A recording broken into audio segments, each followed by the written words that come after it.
Welcome to Flashpoint, the Fire Inside podcast, featuring leadership and team building principles designed to ignite your inner fire. Now your host, international speaker and best-selling author, Frank Viscuso. Let's get right to it. I'm here with Curt Isakson, my friend, and one of the most passionate people I've ever met in my life about the fire service, which is a beautiful thing, and that's why I'm glad to have you on. Curt, welcome to Flashpoint. Awesome. Thanks, Chief, for having me on Flashpoint. Looking forward to it. Excited, honored. Just, after, you having somebody like Carly Lloyd on here, my family's huge into soccer and that sort of thing. So it's not like you're just, doing fire stuff. And that, that intrigues me to have the opportunity to be on here, just looking at some of the other people that you've already had on. Well, it's interesting you say that. When I started this, here's kind of the way that it all came about. For years, when I've been writing books, what I do is I would take this little tape recorder, I'd interview people, and it started with Common Valor. I'd interview firefighters, they'd tell me their story, and I'd write their story, and I'd write the book, and then I would think, I wish people could listen to people tell me these stories, because it's I don't know if I do them justice. I think I may, but I just don't know. And then as I'm moving on, I said, I tell you what I'm going to do. For my next book, when I interview people, I'm just going to make all these interviews available. And then it just turned into this, the podcast format had appeared, as you know, and I thought, you know what, I'm going to turn it into a podcast, let people hear the interviews. There's no rhyme or reason to who I bring in except for this. I want people who have reached the pinnacle of success in their chosen field. So Carly Lloyd came on for that reason. I just had Rudy Rudiger on. I mean, they made a movie about his 27 seconds and one tackle. I wanted to know how he got the movie made. That was more of why I wanted him on. We have Olympians on there. We have military experts on there, and my favorite leaders in the fire service like yourself. So thank you again for coming on. Awesome. No, thank you. So I want to start, Curt, by just talking about your journey in the fire service. There's a lot of people that want to become firefighters. I'm the son of a firefighter, the brother of a firefighter. I know you are the son of a firefighter too. Maybe you could talk about your background and how you came into the fire service. Well, growing up in Midway, my dad joined when he was stationed at Hurlburt Air Force Base, home of Air Force Special Operations Command, in 1971. And so, I grew up, as a kid in the 70s, and the fire station was literally just like we could just drive through the neighborhood to get to the firehouse, which is the station now down the street that I'm fortunate enough, it's, ALS, 4-person staff all the time, company that's first due to my house. In fact, they just responded here day before yesterday for a man that was drowning out in front of our dock, and, Jessica was out there. So, growing up, where my dad was a firefighter and actually became the chief in 1977, that's what we did. And back then it was all volunteer. Primarily military people were the officers and the leaders. So even though it was volunteer, I grew up as a kid that I didn't know the difference between volunteer and paid. I just saw older men that were, military. My dad being ex-military, his assistant chief had retired with nearly 40 years of the city of Detroit, Chief King Gabriel. So growing up for me, I some people have had bad experiences. I had nothing but great experiences of men that were bigger than life, that were family oriented. And, I didn't realize how many calls we did or didn't go on. I just know that I went on calls with my dad in 1971, Volvo station wagon that had a fire radio mounted in it and a plectron. And we went to the grocery store, literally. I mean, it was like a little briefcase. It went in the grocery basket. For anybody that knows what a plectron is, it's nothing like a pager. And so that was my thing. I just knew that we went and, we had spaghetti dinners on Sunday, fish fries, catching mullet out in the Pensacola Bay on Saturdays. And I actually went to, two memorable calls happened in the 70s for me. Today, people would arrest a father for taking a kid my age, to work in 2-story house fire. And I've told this story before. I saw a middle-aged man pulled out of a 2-story house fire. And next thing you know, I saw him put him into a black bag and they zipped the bag up. And on the way home, my dad had to explain to me what happened. I was like, Dad, why'd they put that man in that bag?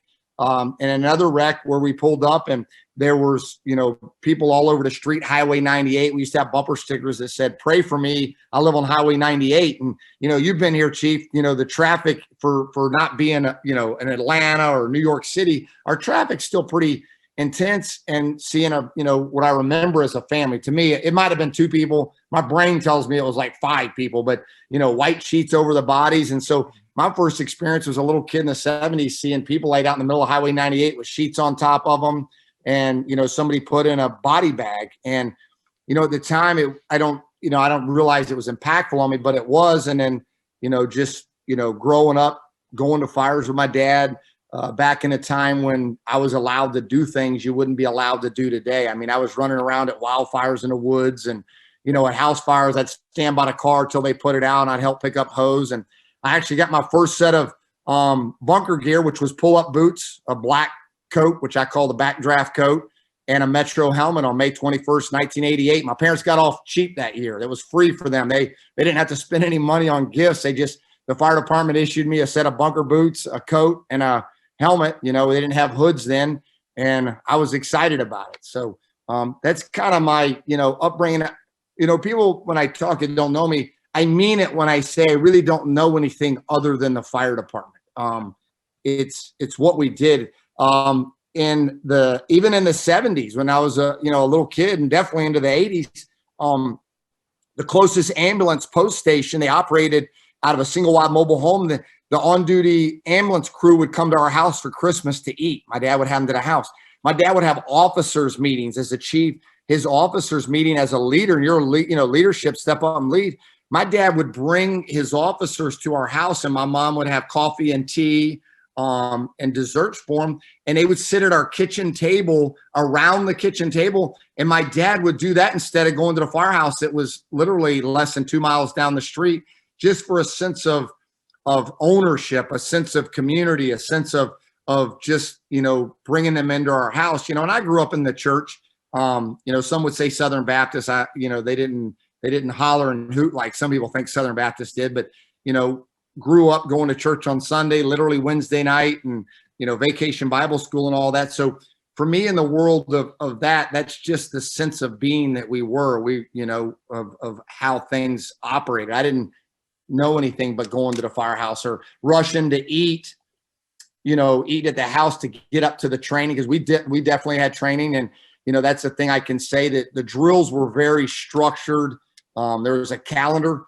Even 40 years ago, my dad had a training calendar of what we were going to train on each week of the year, 52 weeks a year. What was the monthly topic? And that's when I laugh sometimes that, now in 2021, how a fire department couldn't have some type of training agenda. It's just hard for me to comprehend. Well, to me, it sounds like your father was just ahead of the curve with all of this, by bringing people into the house, making it feel like a family, being that structured, having that training. And by the way, when you're telling these stories, I'm sitting there thinking, you and I lived the same life, just in 2 different states. The only thing is, I would imagine that our pasta dinner on Sunday was a little bit better here in New Jersey than it might be in Florida. But it probably was. But seriously, I mean, my dad being a firefighter really sounds very, very similar. And we live, off of a busy street in Kearney, but we're very close to 2 spans of the New Jersey Turnpike. One of my very first calls, we had to put some, a family in body bags. We arrived on scene and a terrible car accident. It's pretty interesting, by the way, because that was very early in my career. I'm going back to probably 1992. And it wasn't until about 20, maybe 26 years later that I was reliving that incident in my mind. And it actually bothered me because there were kids involved. And it actually made me think a little bit about, hey, you know what? I'm not going to classify this as post-traumatic stress disorder. It didn't feel like that, but it weighed on me. And I think maybe because at this point now I'm a father of young kids that were about the same age as those kids. And maybe that played a factor in it. But yeah, we're all about community. And it sounds like you and your dad were too. Did he encourage you to become a firefighter? Or did you just say, this is what I want to do, there's no other option? I mean, he did. I can say he did not. He didn't discourage me. I think there was naturally the encouragement there, because I think, if my dad were to do it over, obviously my grandfather was in World War II, and my dad joined during the Korean conflict, growing up on the south side of Chicago, not far from Squad 5 or the 75th Street collapse that, took some firefighters' lives not too many years ago. That if he could do it over, I think, he possibly would have tested with the Chicago Fire Department back in the early, 50s. And so just seeing how much he loved it, how much he was proud to be, in the United States Air Force and served during Korea and Vietnam. And as I got older, I realized, that how much he loved it. And for him to work all day, and my dad was an aircraft mechanic, and then he was the manager of the automotive repair shop at Sears in Fort Walton Beach. And before that, he had owned the 5-bay garage that he kind of built up for my grandfather. And I would see him, and he worked all day hot, carried the green thermos, the old school green heavy duty thermos to work, and sometimes had 2 of them, had a lunch in a true lunch box like you see, blue collar workers do. And he would get off of a long days of work and turning wrenches.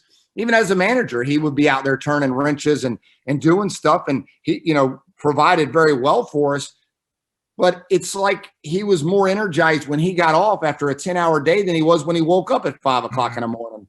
And I look back and I have thought about it. I didn't think about it then. It was just like, I remember as a kid, my mom sometimes getting frustrated because she's like, you've been gone all day. You've been working. You're exhausted. And now you're got this burst of energy. And it's because we were going up to the firehouse to do a legitimate drill, in our 2.5-story drill tower. And that's what I saw, that passion, that purpose, that love. I definitely get the teaching aspect, the training. I get all that from my dad. And a minute ago, you talked about my dad being ahead of the curve. And that's credited to our United States military. That's credited to the Air Force, the leadership that this great country and our Department of Defense has provided for decade after decade. Is my dad didn't know any different. I mean, I remember as a young child, I would squat down, and my dad asked me to hand him, a 1/2-inch deep socket. I mean, when I was probably 4 years old, I knew what an open end versus a closed, wrench, and I would grab it. And I'll never forget the first time I asked my dad about a wrench. His social security number was like etched on his tools, and his name was on it. I said, "What's with this, Dad?" And he said, "That's accountability." And I said, "Accountability?" He said, "Yeah, we're not allowed to have any type of tool on a flight line that's not marked. So if that tool ends up causing a failure of an aircraft, they know who to track it back to." So, at a young age, those were just little things that I didn't understand till I was older, things like that. And I still have my dad's tools, and every one of my dad's tools, not once he left the Air Force, but any tool that's etched with my dad's social security number on it was tools that he used on a flight line, in the 50s, 60s into the 70s. And that's the first accountability that I was taught by my father, is just accountability of a wrench left on a flight line could cause a failure of a plane to crash. And so awesome. That's such an awesome lesson. Somebody recently sent me a picture. I wish I knew what department it was. I want to say it's FDNY. They sent me a picture of a sink at a firehouse, and written on the sink are the name of their 2 newest firefighters. And the point is, you are responsible to make sure the dishes are clean and this kitchen is taken care of, because they're teaching them the same thing, accountability. If you can't get it right here in the fire station, you're not going to get it right on the fire ground. And it starts in a soft, unhostile work environment. What a great lesson your dad taught you. It sounds like he taught you a lot of great lessons. He did. And I can't say you're making me chuckle about the sink. I'm still trying to get the sink right at my own house. I get in trouble with Jessica for leaving my spoon for stirring my creamer and sugar. She is definitely not into 1 spoon being left in the sink. So I'm still working on that accountability at home. Well, listen, I mean, I'm working on that with my kids. Before this podcast, I'm out in my backyard picking up the dog droppings, thinking, wait, it looks like it wasn't picked up for a week. I told the kids, if you want a dog, you have to take care of the dog. So we're going to have a talk when they come home from school. But I'm just grateful they're in school now, because with COVID, they've been doing remote learning for a year. And I'll tell you what, man, that's been some of the, you know what? Here's the interesting thing about COVID. Just because I brought that up, I want to finish this thought. For our family, personally, it was probably the best year we've ever had.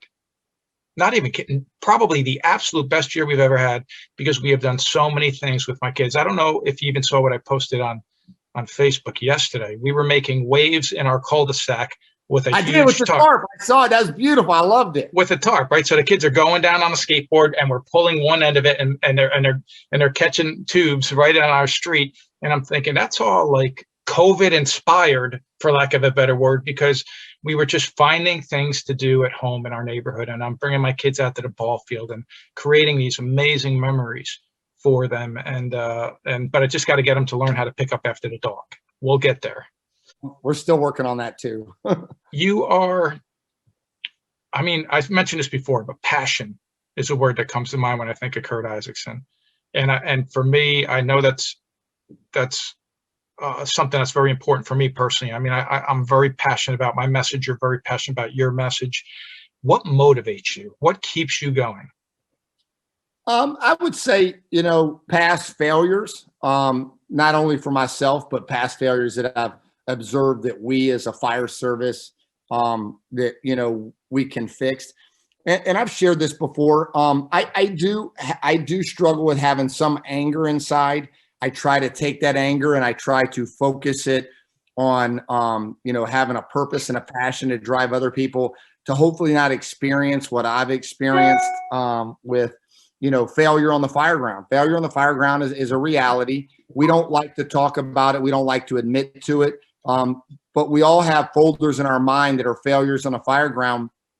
And, I've said this before and it was misinterpreted when I did a doc session, is that some firefighters, PTSD, if you will, is self-induced from a failure to properly prepare for calls that they should know that they're going to have to respond to sometime in their career. And so I'm just trying to manage that, and there'll be a time in the day that I'll share, my failures of going right when going left would have got somebody in 2 minutes, and, I'll never know if they survived, or, I've been very open about my failures of the 10 months, that I didn't properly prepare Maurice Bartholomew before November 25th, 2000. So I think those are things that I just try to, as I get older, become more mature.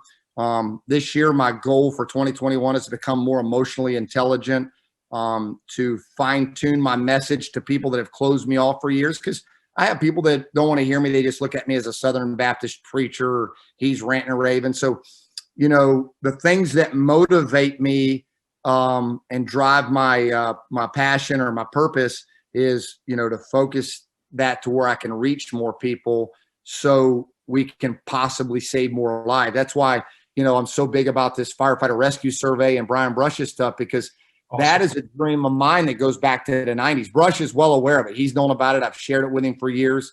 Started firefighterrescues.com, which I just never got off the ground because I had too many irons in the fire. And I'm so excited. Some men that are way more committed to that, and their focus is on that bullseye, if you will, is that, and that's exciting because that's going to change lives. It's going to save lives. And, I'm rambling on your question because I could talk about it for 3 hours, and that's fine. The reality is, for me, I guess to sum it up, when somebody says, ask me, why are you so passionate? Because I've experienced success.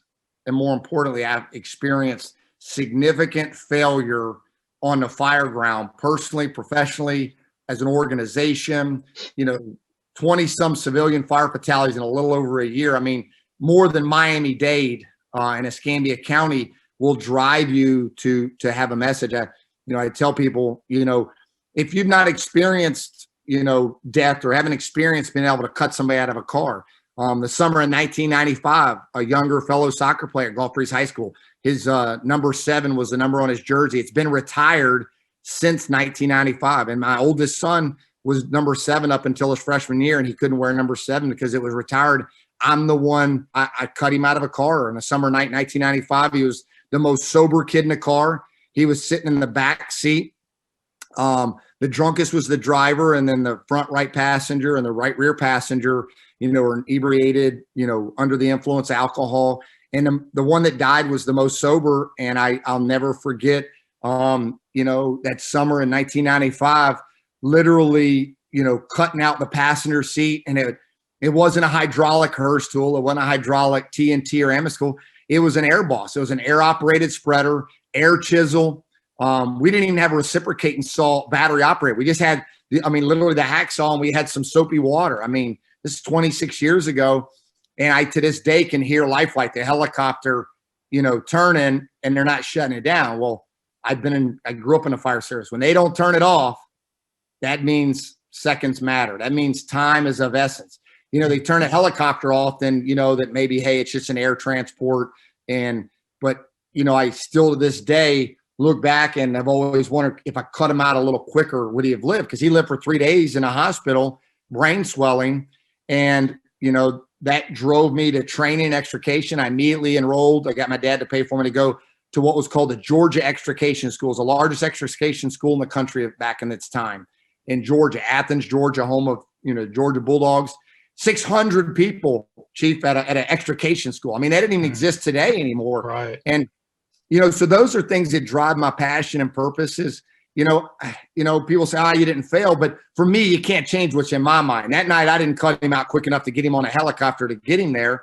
And so I became at the time an expert of reading anything that was Ron Moore and Firehouse Magazine, going to, extrication schools back in the 90s, Nashville's USAR school. And so, my dad said at a very young age, you want to save lives, train others to save lives. That was the most powerful thing that my dad probably told me in my career was, when I told my dad I wanted to be a New York City firefighter, a Chicago firefighter, and that's a whole story in itself. But he said, you could always make the most of it here. People in Northwest Florida need somebody to make them realize that they're just as important as the fire department as the FDNY or Chicago. And anybody listening to this, I want to tell you something too that's in the top most important things my dad ever told me when I was trying to decide in 1992 if I was going to test with FDNY or Chicago was, and my first paid job was the city of Mary Esther, a one-station fire department, Engine 47, runs with Destin, if anybody's familiar with Destin or Four Long Beach. My dad said, son, you can only ride one fire truck at a time. Whether you work for a one-station fire department or a 209-station fire department, you can only ride one fire truck at a time operating out of one firehouse. What's most important is whatever firehouse that you end up getting lucky enough to be a part of, make it the best. Make it the best in a firehouse, make it the best on a rig, and realize that the people that you respond to are just as important as the people that I grew up with in the south side of Chicago. So, I'll leave it at that. But, those are just some things, just failure and success. My dad telling me, that sometimes we don't have to go somewhere else to achieve our dreams and goals. You can build them and create them in your own backyard. And I sit here in my cottage that's been in my family for 50 years. And a house to the right on the Delta side I lived in, the house to the Bravo side I lived in, and a house across the street Jessica and I built 5 years ago. And I've lived in all four of them, and there's literally 4 consecutive addresses, and just, trying to build that as, something that has purpose, has meaning. And I tell you, so many times I don't even like the word legacy. I'll be straight away. And I get it. I understand what it means, but I told somebody else the other day that if you're living to create a legacy, there will be no legacy. If you're living to change lives and you're living to have purpose and passion, so when you're done, you're proud of what you did. That's what matters, And I think that's what my dad left with me was, that when you're done, it's not about a legacy. It's about, did you pay it forward and did you enjoy the ride and the journey? And I wish I had it, but there's an old cutout newspaper article that hangs on my locker at the firehouse in Escambia County. And, it talks about, retirement's not a destination, it's a journey. And my mom, it was in some of her stuff after she passed away, and I taped it on my locker to remind me not to rush getting to my retirement date, not to rush to get to 65 to collect Social Security. Why are you rushing life to be over? Live it for each and every day. I love how you brought up legacy too. I often say in my classes that you don't get to even determine your legacy, because ultimately your legacy is what people say about you when you were here. So it's how you're treating them. It's the environment that you're setting. Do you have a culture of training? And I also love what you just talked about when you talked about being or wanting to be more transparent with some of your past failures. I can tell you this, when I started teaching, I was reluctant to talk about my failures, because here I am thinking, all right, now people are going to say, I've written books on leadership. They see me as a leadership leadership expert. And then I suddenly one day had this shift where I thought, wait a minute, in my books, I talk about my failures. I talk about mistakes I made. When I teach, I'm going to talk about them too, because I'm not a leadership expert. I'm a leadership student. I'm focused on wanting to get better, but my primary mission is to share with other people mistakes that I made as well as successes that I've had, so I can help them get there faster. It's all about learning from other people's mistakes. We're great at doing this in the fire service. We're great at collecting information. We're great at disseminating information. Now we have this new study you're talking about that Brian Brush is putting together. Fantastic stuff. We're great at doing this, but people need to get the information. They need to share the information, and they need to share the story that goes with it. A good friend of mine, and I won't say his name because it's his story, and I'll let him say his name but I've heard him share this story live, and you know him too. He comes down and teaches at your conference too, but he was telling a story one time where he shows up at a fire as a new young incident commander. It's a several story building. I think it's maybe 4 or 5 stories. And fire's coming out the front window. He's thinking, all right, this is a piece of cake. We got this thing knocked out. No problem. He thinks to himself, I should go do a 360, but I can see everything I need to see right here. So he stays right there. They go in, they knock the fire down. They call it, we got the fire under control. At that point, he goes around the back of the building to do a 360, and there's a young girl laying on the ground, and she's dead. And he said that he has lived his whole life from that moment forward wondering if she would have been alive if he did a 360 when he arrived on scene, because maybe she was still in the window calling for help and didn't jump. And I've never forgot that. And although I'm not sharing his name again because it's his story, I'm sharing the story because somebody may take that story and arrive on a scene tomorrow and say, let me do a 360. No, guaranteed, 100%. Learn. So you have this great, obviously you have a great conference. I've been down there to teach, and thank you, by the way, for inviting me down there. But County Fire Tactics, I want to talk about where it's worth the risk came from. The phrase itself, it's worth the risk. What does it mean? Where did it come from? Well, first and foremost, I got to give you the standard thing that I prefer everybody to say if they choose to wear the wristband, and we have different colors for each conference. But if I'm eating dinner and somebody asks me out in public, what does it's worth the risk mean? It's just standard. I look at them and I say, it's worth the risk for me to risk my life to save your life. I voluntarily signed up for the American Fire Service, just like the military voluntarily signs up outside of, the draft, which we haven't had in decades, to serve you. And I feel it's an honor to be a firefighter and be able to serve the public. Nobody forced me to do it. And it's really that simple. It's not a kamikaze mission. It's a calculated, educated thing, but there are risks. And I think that once we take the oath and this morning I was fortunate enough to hear our brother Mike Galliano, talking about the badge, the patch, and the name tag, and all that stuff just resonates with me. It never gets old. And we need to understand that we signed up for it. And I'm actually in the cottage, and there's just a sticker just randomly just sitting here. And my oldest lives here, but it's worth the risk. And it's not meant, for somebody to go into a fully involved mobile home where the roof's about to fall in. It's not about jumping off and doing something that's impossible. But if somebody's out in the Gulf of Mexico and it's, 6-foot surf, and the firefighters on Navarre Beach and Pensacola Beach work on a beach, and they have a jet ski and an extractor sled like they have in Hawaii, that's dangerous. That's if not more dangerous than going into a building fire. But they're expected to get in the Gulf of Mexico and go rescue the people that are paying $300 a night to stay in a regular hotel room. I mean, I'm getting worked up just answering that one question. I mean, I really don't have much patience for people that voluntarily, whether they get compensated by pay or not. I really don't have much patience for people that are not willing to put in the time and commitment to be on duty. I mean, really, it's worth the risk is only second to on duty. When I first became a battalion chief 17 years ago in Escambia County, the first slogan that I gave to my first battalion was on duty. And the first speech I went around and gave, the first part of 2004, in Battalion 2, the 2nd Battalion, Escambia County, was, we're going to be on duty. And on duty was really my first thing, and it was made fun of. I mean, there was, during USAR training back 15 years ago, other shifts would like take welding machines and weld on duty, being smart asses and all that. But I went around and I gave a talk. If you're going to be at work, you're going to be on duty. If you're going to be at work, you're going to believe it's worth the risk. And I hope that answers the question. It's really this kind of that simple, that we have a duty to act, and that action should be based on, depending on your years of service, years of dedication and experience, training, skills, knowledge, and ability. And, I say it, our investment, our commitment to this job dictates the difference between life and death for people every single day.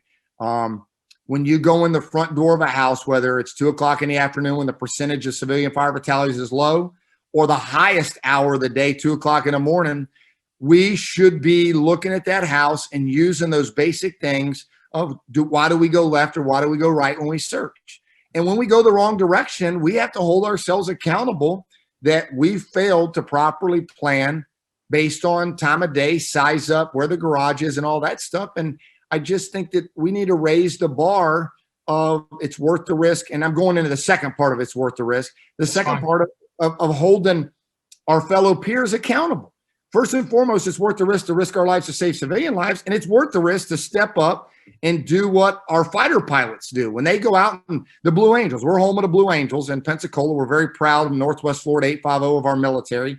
When they come back, they go in a room and quite frankly, they're pretty direct. They're pretty blunt with each other about their failures. And nobody crashed, just like how they communicated and how they flew during a training exercise.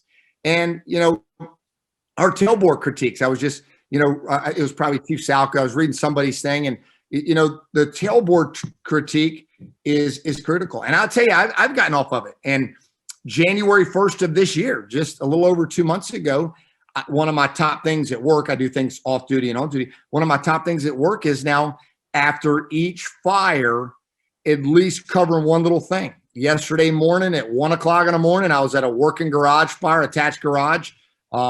I pull up, 2 cars in a driveway, 2 little Honda SUVs. Instantly, I see the tags. Disabled veteran on both tags. I see an American flag flying with a light on it, and the flag looks brand new in front of a very modest, house, 1-car garage, 3-bedroom, probably 1.5 bath. And instantly, being a military kid, I'm like, this guy's retired military.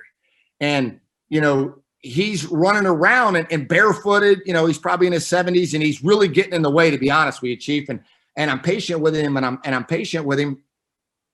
And afterwards, I looked at a couple of lieutenants and I said, I know you're surprised I didn't yell at him and say, hey, get back, or, go over there. I said, when I pulled up, I got there first. I saw 2 military disabled tags. I saw an American flag flying at 1:00 in the morning with a light on it. It wasn't tattered. It wasn't messed up. The red, white, and blue was as bright can be, as bright as, brighter than this flag on my chest. And I said, he's not the guy that's been out of the military 20 or 30 years and now fires at his house and he feels engaged. It's not my place to tell him to get across the street.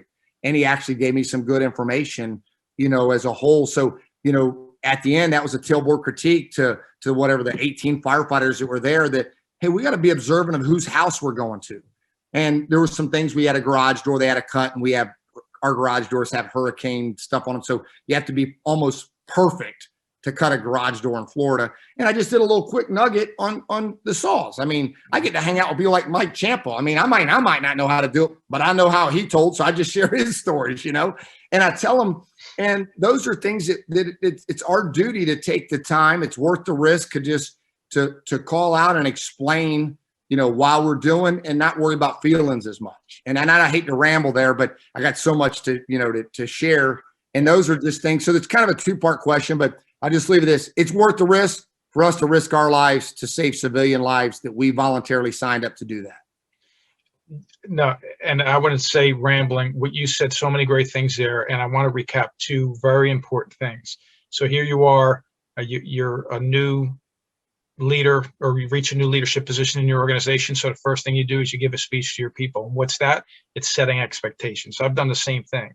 I've talked a lot about this, actually. If you don't set expectations, and it's okay to take a day or 2, Let me see how they work. Maybe I'm new. Maybe I don't work with this. It didn't work with this group a lot. It's okay to take a day or two, see how they work, see what's important, but set expectations of what you expect from them. Because I think there's a big problem in society in general, that people are being, I guess, brought up. I don't want to say brought up on charges. That's kind of strong, but they're being reprimanded for things that they don't even know that they're supposed to be doing.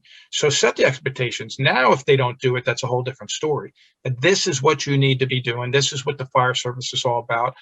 And for example, my talk to my crew when I took over was, I told them, I don't think I'm any smarter, any better of a firefighter, any more experienced than any of you. Because, I mean, listen, I've been on the job for the same amount of time as almost everybody on my shift, with the exception of a few when I became their deputy. Some of them were on longer than me. They were on with my dad. I said, but I do understand my job. And what I told them, Curt, was I believe that my job is to do everything in my power to make sure that I make the right decisions to get you home to your families at the end of every shift. And the reason I say that is I know that you put the citizens of this community's needs ahead of your own. So I'm putting your needs ahead of mine. And my job is to help get you ready to do the job that we're all here to do. And to do that, I need something in return. So what I did is I told them, you're my priority, you're my responsibility, but at the same time, this is the standard I need you to reach. And one of the things was, we're training for 3 hours a day. We're there for 24. We're a relatively busy department, but we have downtime. So let's utilize our downtime. And we talked about what we're going to train on. We started developing a culture that I was proud of. But it all started with setting expectations. The second thing you talked about was about using incidents as training opportunities. That's huge. It's huge, because when you have those calls, and we've had it before. We had a dumpster fire, right? So I have 2 engines, a ladder company, myself. We respond to a dumpster fire. When I show up, it's a dumpster right next to a house. They're renovating one of the floors on a house, and they're cutting up sheetrock, dropping it out of the second floor window. It's just sheetrock dust. It's not a fire. But I have 2 engines and a ladder company with me. So I said, pull over to the side, bring everybody over. I got brand new firefighters, 1 brand new driver, and a brand new officer on my group. Let's talk about a dumpster fire next to a residence. What would we do? Now, it seems like it's a simple thing, but there's things you need to do at every incident. So we used it. I remember one time coming out of a building at 3 o'clock in the morning, brand new firefighter standing there saying, Chief, can I take this from you? Can I take that? Do you need anything? No, I don't need anything. I said, let me ask you a question. Do you know the difference between brick veneer and brick as the structure of the building, meaning ordinary construction? And he says, no, actually, I don't. I said, well, these 2 buildings, one's ordinary construction, the other one's brick veneer. Let me show you. And how this applies to us if we had a fire in the walls. So use those moments. Yeah. Use those. I love telling the story about the firefighter that I knew that carried twine with him, that when the captain was getting information for his report, he would take the twine, and every 50 feet, there's 1 knot, 2 knots, 3 knots, 4 knots, and he would tie it to the pump panel and walk it through the structure to find the deepest part of that structure to say, can our hose line, our pre-connect, reach this point of large structures? And I mean, I said, yeah, I don't think you need to twine every 2 steps, it's this many feet, but at the same time, I love that ambition. So train every day, but now you got me rambling about it, but this is what it is. See, you said something on a recent podcast. You said, hang out with 1%ers, go to conferences, listen to podcasts, get inspired, and feed that desire. See, when I talk to a guy like you, I get excited because it's contagious. No, it is. And your conferences too. I mean, you do great conferences. You bring in amazing speakers. There's nothing better than sitting down there. It's pretty intimate. They're not very huge. And I'd like you to actually talk about your conferences. And this is a perfect time to do so. Well, first, just real quick, I tag, like I tell firefighters all the time, everything we do in this job is about history. Everything we do in this job is about history. And you said dumpster, and I can't help but instantly I think about Brett Tarver. A dumpster that communicated to a grocery store, and Phoenix. And then you're talking about brick, construction. I'm like instantly thinking about according to Brannigan. I had the fortunate opportunity over 20 years ago at FDIC to sit down right next to Brannigan and his awesome wife and have dinner and just those are things that we have to share and critique with people and let them understand the value of it's not just a dumpster, because everything, starts little. The June of 2007 in Charleston, that was, some boxes from where they broke down some lazy boys back in the alleyway that communicated just like it did in Phoenix into the building, into the overhead type of thing. So those little stories that we're teaching, with those smaller incidents are critical. But the CFT conferences, the County Fire Tactics conferences, the team of people that put them on is huge. Some people call their people instructors, or they call them cadre or whatever. We just call it the team. I mean, you're on the team. We don't have a defined team. We just, if we choose or we want somebody to be, and I'm pretty blunt, I've been accused of it being rude or arrogant. You don't ask to teach a CFT. We don't have open applications. Actually asking to teach here will probably get you banned from teaching, because we think it's more powerful to be invited than inviting yourself.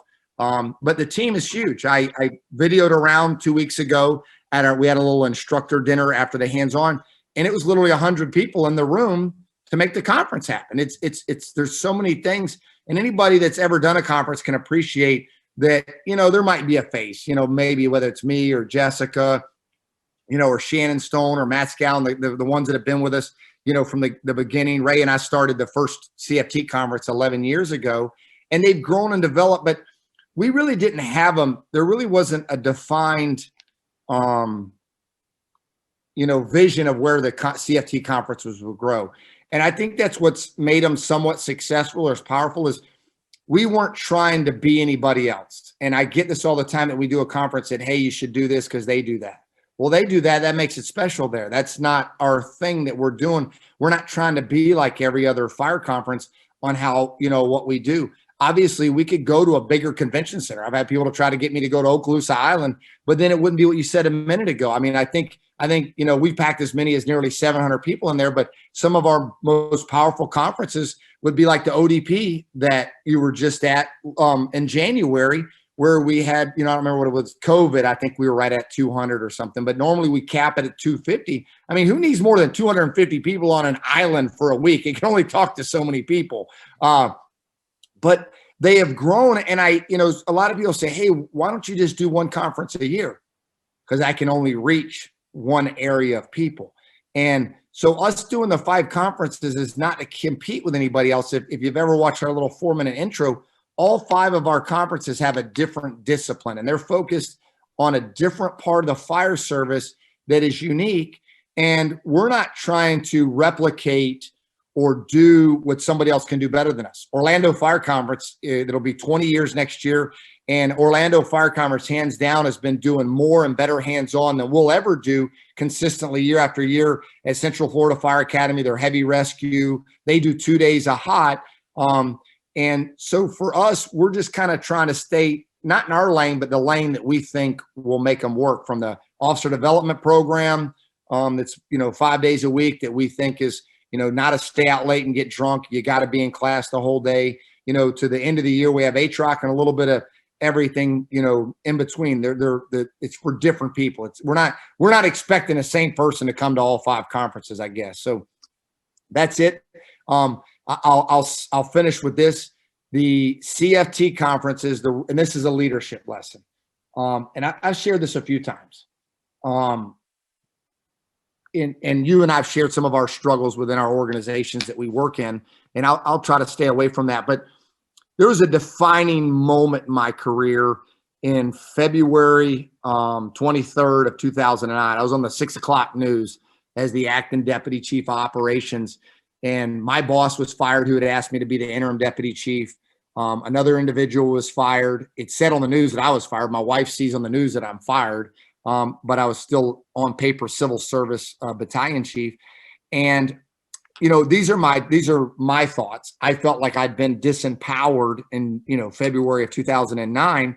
And up till that, for the last 9 years, from 2000 to 2009, I was empowered to basically operationally give the direction for a large county fire department. What kind of rope bags we're going to use? Do we put knots in the rope, not knots in the rope? 7/8 nozzle was determined, smoothbore for us, literally in the fall of 1999. And so when you're empowered for 9 years to say, hey, we're going from hooligans to 30-inch pro bars, and we're going from fiberglass pipe poles to 6-foot roof hooks. And literally I had an open-end checkbook and I could do all this. And on February 23rd, 2009, it came to a stop.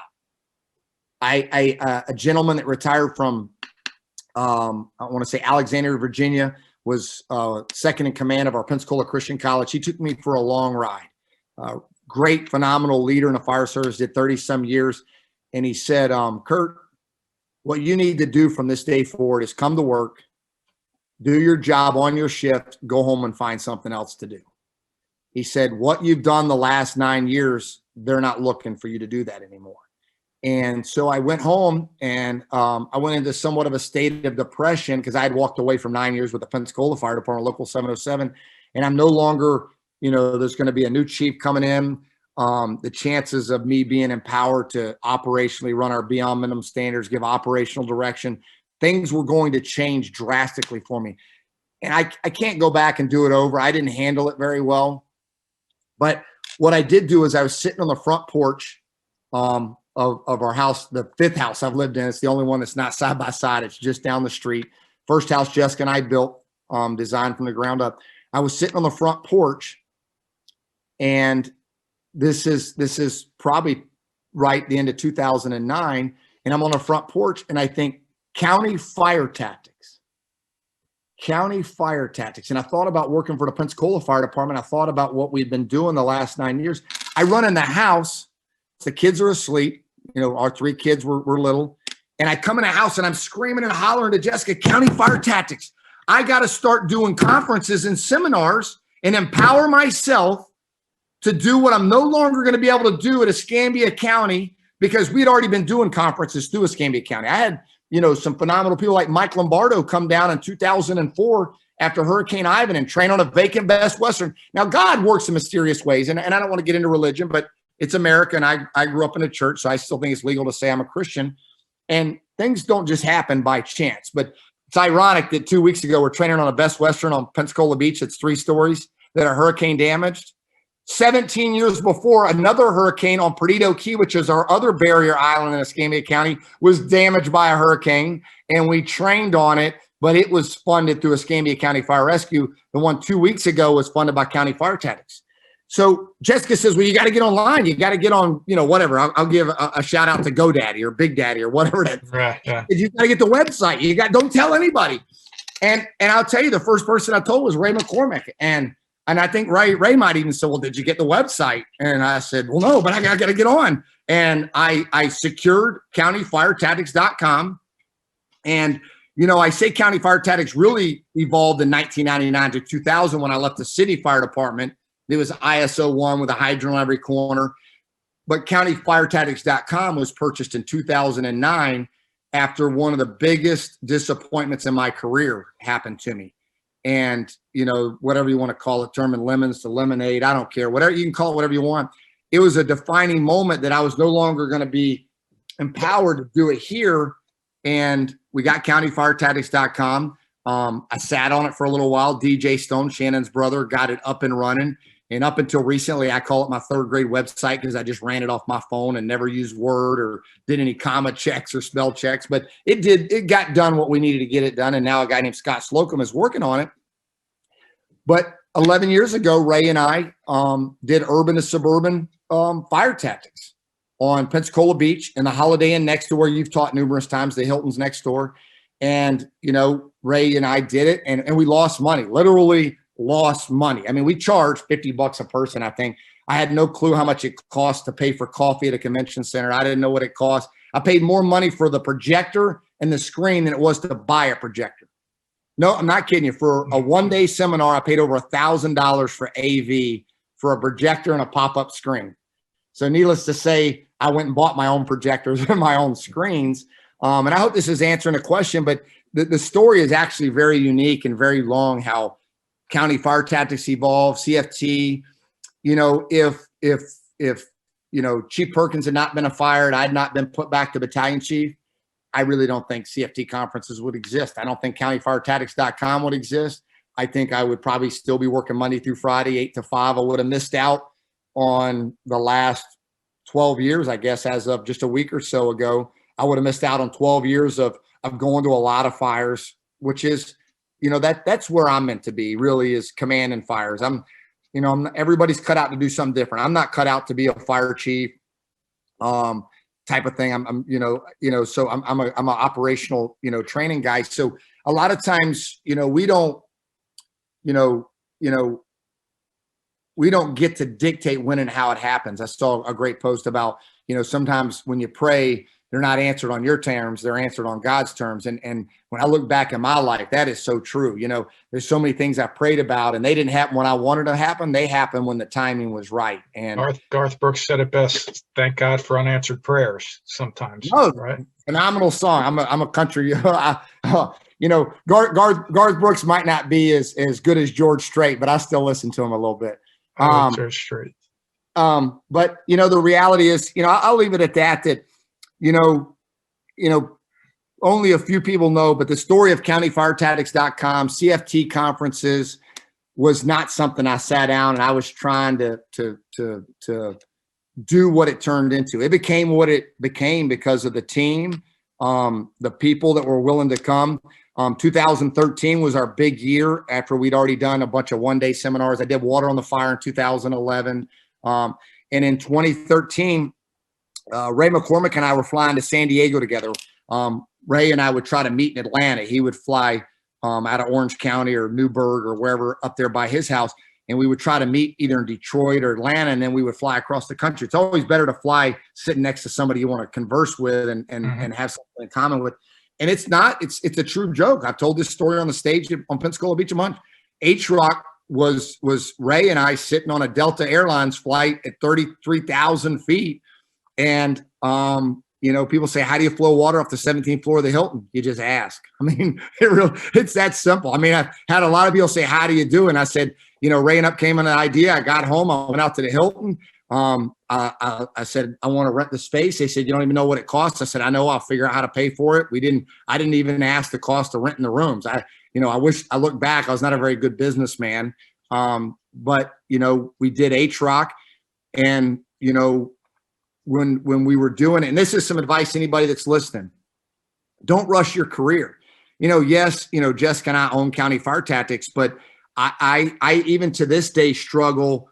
And Chief, you've been there. I struggle to this day taking up stage time in front of the senior people in the fire service. To me, that based on the way society works, most likely I should probably be here longer than them because I'm younger than them. So when we did it, my thing was all about putting vetted people on the stage. And so when we were coming up with H-Rock, it's like, who do we call? Well, shoot, we got to call Chief Dave McGrail. He's got the High Rise book, right? We got to call, Captain Bill Guston. I mean, he's one of my top mentors. And we got to, call this person and that person, Chief Hoff and Colomé. And we were reaching out to people from coast to coast. We didn't just want to know how they did it in Miami. We're going to do a High Rise conference, and it's not going to be regional. It's going to be, not just national. It's going to be international. Then we need a true perspective of suburban to urban, East Coast to West Coast. And a real quick story I got to tell you. May of 2013, and to the listeners, go look at what happened in Houston, Texas in May of 2013. Very, very bad fire in a motel that killed multiple Houston firefighters. And we were coming up with a list, and I'd been following Kevin's story, a fine gentleman retired from the 8s downtown in Houston that was big into PRV valves and doing stuff.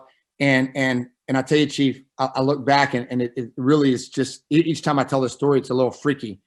I almost didn't call Kevin the night I was going to call him because I was just busy. And I told Jessica, I said, I got to call him. I said, we're just getting too close. I mean, our first H-Rock is only 7 months from now. It's probably 6 months, in a couple of weeks. And I called Kevin's story and I said, hey man, Ray McCormick and I are going to do this High Rise conference, and we're going to flow water off the 17th floor. We're going to do stuff that nobody's ever done in a fire service. We're going to have firefighters fully geared, riding elevators. We're going to treat an occupied 285 room hotel like it's on fire. And he said, I'm in. And we asked Kevin Story to be a part of the first H-Rock. And the next day he was on duty and he went to that fire that, claimed numerous lives, building collapse. He was involved in the Maydays. And, you know, that's a defining moment of my career for the listeners that, you know, if you're watching this and it's 8 o'clock at night and you're thinking about calling a fellow brother or sister firefighter you hadn't talked to in a while, you know, pause Flashpoint, pause it right now, pause it and call them, because you might not get to talk to them tomorrow. And I'm not trying to be Debbie Downer on this, you know, this awesome Flashpoint podcast, but those are things in my life that are defining moments that, you know, you just don't know what tomorrow brings. And I'll tell you this, if I'd have waited a day to call him after that fire, it could have appeared that I was asking him because he went to a fire where firefighters die. We all know how the psychological mind works. Yep. So I had called him just right. And, you know, before that incident, after that incident, anytime I hear of a fireground mayday or fireground line of duty death, you know, my skin on my back just trolls, because there's very few cities that I don't know somebody. We talked about hanging out with 1%ers. When, you know, I hate the word being on the circuit, but when you're on the circuit like we are, we become friends. We become close and personal. We meet each other's wives and kids, you know, across the country. And when something like that happens, you know, it's a possibility. It's not a firefighter. It could be a firefighter that you broke bread with, you know, and those are those things. So I rambled there about answering a question about how CFP conferences are. But again, you say so much. I mean, number one is how you're, and by the way, I have my cup right here, County Fire Tactics, but how your business was born out of adversity, and so many awesome things are. So many people think when they're going through their own personal fires in life that they've taken a bad turn. Most of the best things in my life came after those moments. So I love that you shared that. And also about picking up that phone and calling. You know, it's interesting, and I hope you're okay with me telling this story. I didn't expect to tell this, but when you're talking about making that call, you and I had never met before, but on social media after your dad had passed away, you post a lot of stuff about him, and I kind of saw myself with my relationship with my father in your relationship with your father. So many similarities. And I just said, you know what, I don't know this guy Curt. I know he's passionate, but we never actually met at all. But I went on Facebook, where I was on Facebook looking at what you posted, and I just hit inbox to send you a message just to say, hey, and I did left you a message saying, I'm real sorry to hear about your dad. But when I hit that inbox to send a message, I realized that you had sent me a message, and it was months before. And the message you sent me was, hey, would you be interested in coming down and teaching at our conference? And so I thought, and I remember I sent you a second message right after saying, I just realized you sent me that message. I'm sorry, I never got that. And that wasn't the time and place to talk about it, but you recontacted me and said, I really would love to have you come down. And thank you for that, because I love coming down to that conference. I think it was the third time I came down, or the second time I brought my wife. The third time I was bringing my whole family, and then COVID hit. So maybe we'll get to do that down the line. No, definitely will. Yeah, it was a really great time for my wife and I, because we went down there during Mother's Day, and we had dinner at a nice restaurant. We spent some time with you and a team. There were a lot of firefighters' wives down there, which I think is real unique to that particular conference than any other one that I've been on. So she had the opportunity to kind of connect with and speak with other spouses of firefighters. And that's important, because we're a tribe in the fire service, and we're certainly a tribe, like you said, on the circuit, for lack of a better word.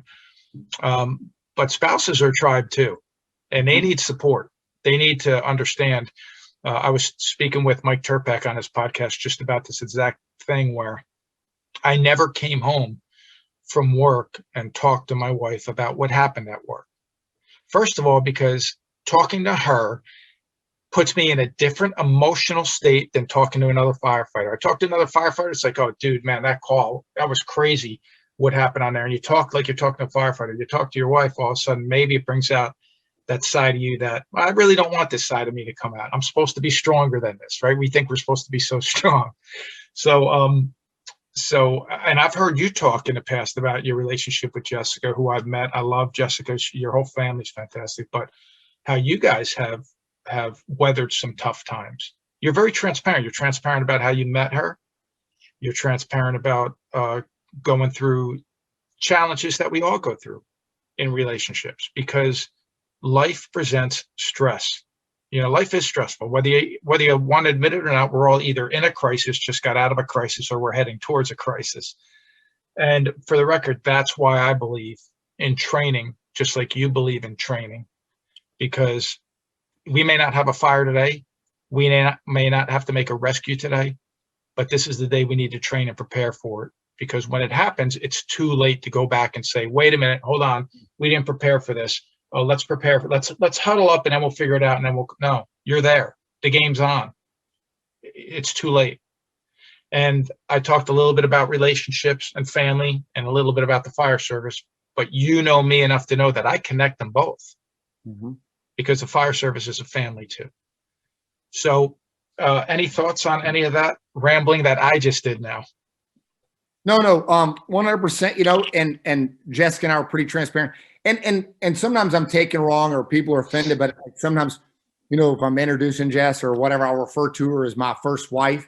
And when I say that because she easily could have not, I could have, we could have been divorced. And that, people that are close to us know that. We've gone to counseling a bunch. We've had, had our struggles, financially, had our struggles personally, 3 kids at the house. And there were times where the fire department, I put the fire department before her, before the kids, just traveling from conference to conference, before it was a job, when it was literally me just going and I had no balance and I was spending our family money for that stuff, to go to these conferences. And that's why sometimes I'm pretty direct with younger firefighters when I say, man, I just saw you at the 4th conference. I'm getting paid to be here. You're here, whether it's on your department's dime, you're here on your own time. Even if it's on your department's dime, it's your time. And when I tell that, I don't mean to be offensive, but I'm trying to hopefully guide them that, it's a marathon. It's not a sprint. And as much as you love this job, and now what's pretty awesome is I love that there's so many fire conferences, is because people can choose conferences that work around their kids' baseball schedule, soccer schedule, or whatever. And I do want to throw this in. The reason our fire conferences, other than ODP, which has to be 5 days, the reason they're Tuesday, Wednesday, Thursday is you travel on Monday, you travel on Friday, and you never miss a weekend. They're during the school year. We don't do them in the summer months. We do them where hopefully if you have kids, they're in school, they come home, they got sports, they do their homework, they go to bed. I do not like to take, I do not like to get into the weekends, and those are things that the reason that Jessica and I prefer the Tuesday, Wednesday, Thursday. And, for me, a big thing about my traveling, and this dates back, really the over 20 years that we've been together, is that when I travel somewhere and I'm staying in a hotel room, Jessica personally knows the person that's sleeping in the bed next to me. She's probably almost guaranteed met their significant other, and that's something that dates back, a long time. We've been having out of town firefighters come to our house for dinner. It's complicated now because we do the conference at the beach. We all stay at the hotel, but before they got as big as they were, when I was doing stuff in Escambia, Jessica and I would have, just like I saw as a kid, my father had people over the house, we would have them over. I'll never forget, one of my proudest moments was probably, 17 years ago, to have Bill Guston come to my house to eat. And it was not as good as yours, but homemade manicotti. Jessica, one of the first dishes she ever cooked me was homemade manicotti, where I watched her, stuff everything in there. And, to have somebody like Bill Guston, 17 years ago, I'm still infatuated by him. I have like a bromance for Captain Guston. And to have somebody like that in a fire service come to my house, sit at my dinner table, and my kids, they know who Mr. Bill is. You say Mr. Bill, they know who he is. And I share that because, Jessica's been involved from day one, since before we got married back into the 90s. She was coming to the firehouse when, I don't have time here to share the story. We share it at COBC, but when the first time we met on Pensacola Beach, right near the Hilton. And I showed up with a stack of Chief Vincent Dunn's books. And she's like, what is this? Well, I'm studying for lieutenant. Was she was a bartender or waitressing? Bartender at Outback. I got to tell you why I bring this up, because you told this story one time. You talked about how you and Jessica met and how you asked her out about 35 times before she finally agreed to go out with you. And then you introduced me to come speak, and then you walked out of the room. And when you walked out of the room, I said to everybody, I said, you know what? It's very interesting. We have a lot in common. I met my wife. She was bartending too, which is a true story. I said, but I only had to ask her out once. I don't know what his problem is. And everybody laughed. Oh, Well, we just had some fun with that. But yeah, but that's good stuff. I want to share this with you also. That particular conference, I'm flying down to come teach, and Adam Biddle from Noblesville, Indiana, is on a flight attending your conference. I don't know him. I don't know he's going to the conference. All I know is he's sitting right next to me, and I look over and he's reading my book. And I thought, now that's either the strangest coincidence in history, or he's going to the same place I'm going. And then I thought for a second, should I tell him that, hey, that's my book? Or then I'm like, no, that would be so stupid. I'm not saying anything. So I said nothing. Then when we're waiting to get our bags around the turntable, he comes up and says, excuse me, but are you Chief Viscuso? And I almost wanted to say, no, I'm not, just as a joke, because I know he figured it out. And I said, I am. And he saw my book. A couple years later, he invites me out to Noblesville to come spend a few days teaching. What a great department, by the way. Great department. No, they're CFT 100 members. So Noblesville, they send, whether it's Adam, they send people, and I'm pretty sure they normally drive. So you said he flew, they drive down sometimes, but they have CFT 100. So they send members to all 5 of our conferences, and then even some of our little ones that are not a part of the CFT 100. So they're definitely, as an organization or leadership, is invested in bettering themselves. Well, I'll tell you, that's a beautiful, and it shows, because you could see that they are focused on wanting to get better. And I really do love the members that I met in that department. That's the first time, Curt, I think I want to say 10 years. And this is going back to what you just shared about with Jessica, how she knows who's sleeping in that bed next to you at the hotels when you're speaking. But the first time, I think in 10 years that I know of, that anyone actually invited me over to their house to meet their family for dinner. And I actually went to the Biddle's house. We had dinner. It was great. I met his whole family. They're fantastic people. But I've said this before, to your point, when I travel, I'm always having dinner with the chiefs or the training guys or girls that have brought me in. The whole organization, like 5, 6 people are coming out. We would like to take you out for dinner on Wednesday night. Of course, that's the best time for me. This is the meeting after the meeting, or the meeting before the meeting. I get to learn about you. You get to learn about me. I'll do less talking then than I'm going to do speaking, because I'm going to do all my speaking at the conference. But never do I go out to a bar when they invite me just to go out to a bar to get some drinks, because my wife has not met these people. She wouldn't understand it. I don't, to me, bad things are going to happen at 3 o'clock in the morning out in Wisconsin if I'm out drinking with a bunch of guys I just met. You know what I'm saying? Like, to put this in perspective, this is, and I shouldn't say that I frown upon anybody going to a bar with people. That's not the point. The point is, I'm out there to share some tips that I think can help make the fire service and people's working environments better. But I also do this for a living. So I'm providing for my family at the same time. And I don't want to disrespect my family by saying, yeah, tag me out drinking at a bar in another state when my wife's home sleeping. She just put the kids to bed. Nope. So like, I find that balance. Then I come to a conference like yours where she gets to come out to dinner with everybody. And it's awesome. So I just wanted to kind of share that with some people, just to put in perspective. There's only one, I guess, exception to this rule is on Wednesday nights at FDIC, we have the instructors dinner. And after the instructors dinner, a group of us, Mike Galliano, Anthony Avila, you name it, I could go down the list, a group of us would hit a bar at FDIC. I can't even remember the name of it, but they play blues music. Gosh, I can't even believe I can't remember the name of it. But we hit this one place, and we just enjoy the music and camaraderie. And I'm usually the first to leave there as well. But I wanted to touch on that because we're talking about family. I think it's important. Paul Combs has that great illustration about the one guy that just attended the conference and his wife saying, yeah, FDIC looks like it was fun, but what's with all the glitter, right? I don't know. No, I see it. Paul Combs' stuff is unbelievable. And, a few years ago, I did a presentation, and they were strictly, it was just a last minute thing. I was asked to do something, and I took a bunch of Paul's artwork, his images, and just put them on the screen. And then, he always has the story, and just, share it, because it in itself, every one of them has a message. And they speak to me. So, and I think I've told Paul this before. Some of the ones that he's done, it's like sitting in church and you're in the back of the room and you feel like the priest or the preacher is talking to you. It's a guilt trip. And, Paul's done some things. I'm like, man, is he talking to me?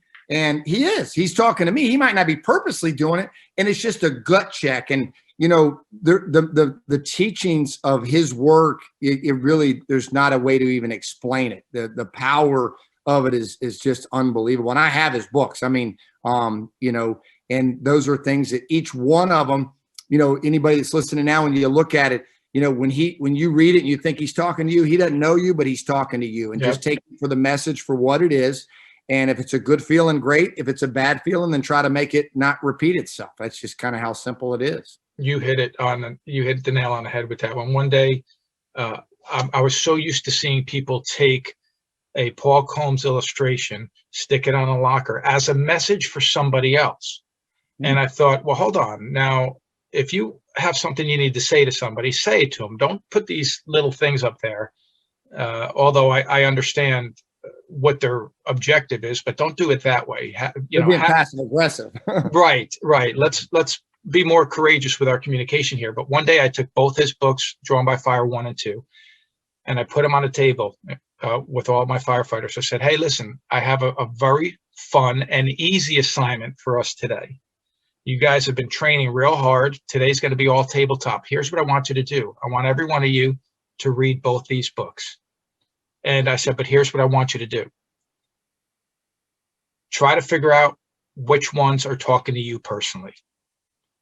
And some of it may not feel good. But that's why I want us to read this, because we need to be honest with what we're doing right and what we're doing wrong. And this book can help bring attention to some of that. And on the topic of Paul Combs, I don't know if you know this, but him and I were writing a children's book together. And it's a children's book about the fire service, for firefighters, about a character that has a dream, and I don't want to give anything away, so I'm not going to, but a character that has a dream of something that they want to accomplish, and the mutts are trying to keep them down and tell them, you're not good enough, you're not strong enough, you're not fast enough, you're not smart enough. And this character decides to believe in themselves more than other people's opinions. I can't wait for this book to be released. He's already sent me the first few panels, and it looks amazing, typical to his work. I think it'll be one of the most beautifully illustrated children's books you've ever seen. And I'm excited to share that, but I'm glad we were able to bring that up.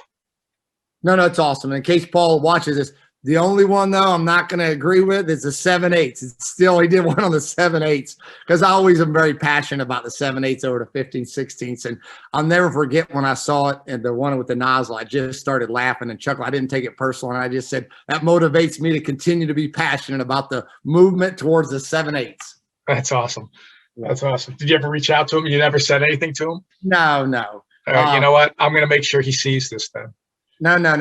It's awesome. And his stuff, I don't miss a beat to look at them, read them. And what you had your firefighters do, I take each one of them and I self-evaluate. And just like I always try to read his stuff where he has the goofballs out there that I don't know why they would waste. If they don't like it, just carry on. Like some of his hate email truly is inspiring to remind you, just like the character that's going to be in the book, that, you know what, yes, we want to listen to our critics. Yes, we want to take it in, but we can't allow it to be like the people that'll go to a city council meeting and they're not even 1%, and then they'll change a decision that impacts a city of 60,000. So, we take that information, we weigh it, we vet it, but we still need to move on our path of what our passion and purpose is. Yeah, and I'll tell you, you're so on the mark with that too. He posts, for those of you that don't know, on social media, he'll post his hate mail, and it's usually it's not as much related to the fire service. Sometimes it is, as to when he was doing illustrations for newspapers, but he'll post that hate mail and his response to it. His responses are awesome, because his responses, it's never like a dig back. It's almost self-deprecating to a way where I'm like, man, this guy knows how to take a punch, because you punch me, I want to fight. I remember sometimes one guy wrote this about my book on I don't even remember what site it was, but he wrote, and by the way, I had 25 reviews, 24 of them were awesome. And I didn't expect the people to write some of the things that they were writing, because here I am writing a fire service leadership book and people are talking about how it's changing their life. And I'm thinking, wow. And then I get that one review and the guy writes, this book is not very well written.